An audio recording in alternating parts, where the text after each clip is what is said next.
Hi guys, and welcome back to the channel. Now, followers of the channel may well have seen the video that I did a couple of weeks ago where I went out with my friend Sam Binstead and we both shot our first rolls of the new medium format version of Kodak Gold 200. And in that video I mentioned that I was really looking forward to shooting some portraits with it.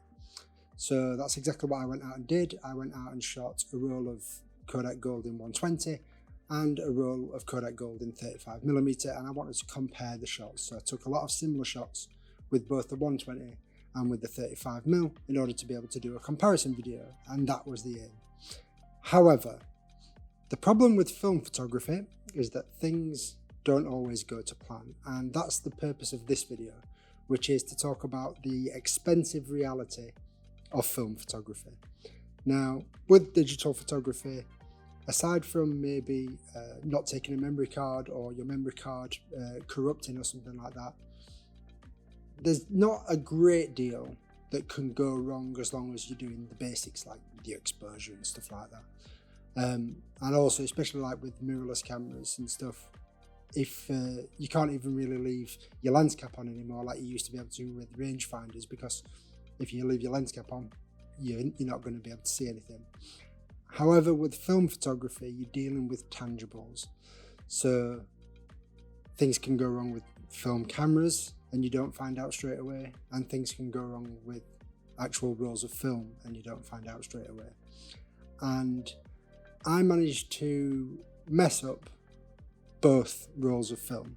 So I shot the roll of 120 on my Mamiya RB67 and I shot the roll of 35mm on my Canon A1. Now, when I got the rolls back, when I heard back from the lab, I heard that the 35mm roll was blank, and I wasn't sure why. I didn't know if there was a problem with developing or processing the film, or if I'd done something wrong.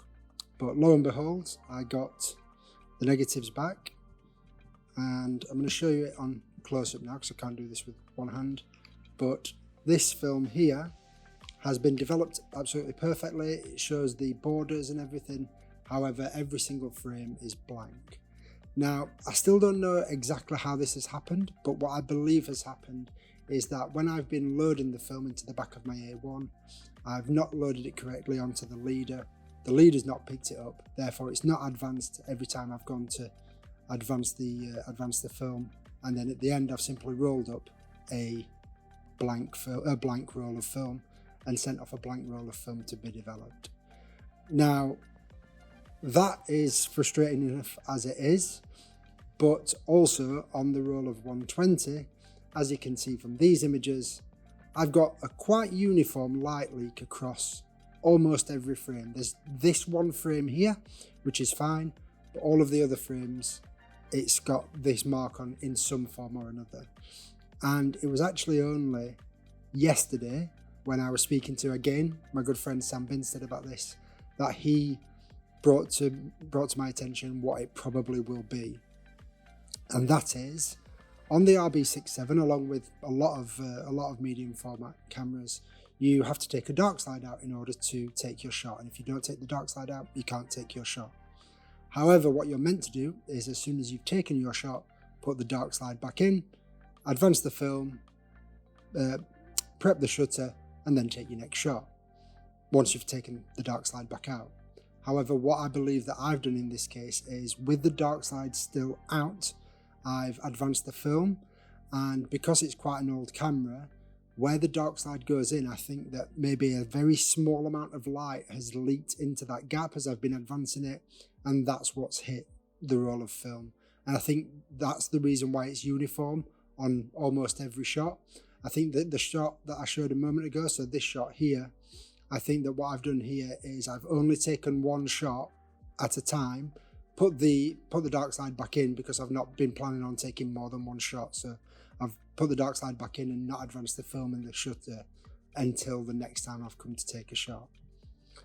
Now, for me to do both of these things on the same shoot, as well as being pretty idiotic from me, is also quite uncommon. It's not very often that you're going to make two mistakes on two different cameras, two different formats at the same time.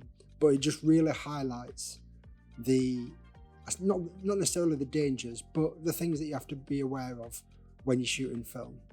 If you make a mistake, it's going to cost you. Now, thankfully, I was just taking these shots for a video for you guys, so it wasn't client work or anything like that. So it could have been a lot worse. But even so, both rolls of film cost £9 each. It would then have been another £22 to get them developed and scanned. So straight away, that's £40 that is got. Well, essentially, I paid £40 for that one shot, that one usable shot. Then obviously there's the time taken to go out and shoot. There's the sort of, if you think about like with a car, there's the general wear and tear on both cameras. Time taken going to the shoot, time taken at the shoot. Thankfully, I was already shooting the models digitally for something else, so I hadn't paid the models, but you can soon see how it can get very expensive. Now, normally, things like this I wouldn't particularly think to share with you guys, but I want to be completely open and honest about my journey with film, and that includes going through the bad as well as the good. So, like I said, just a short video today to just make sure that the next time you go out and shoot some film, just make sure you take that extra little moment to think about what you're doing, follow through your normal process, don't rush things, and hopefully you won't make the same mistakes that I have. But other than that, let me know down in the comments below what mistakes you've made when shooting film before, what it's ended up costing you, just so that I don't feel quite as bad and know that I'm not alone. Other than that, as always, I'll see you in the next video.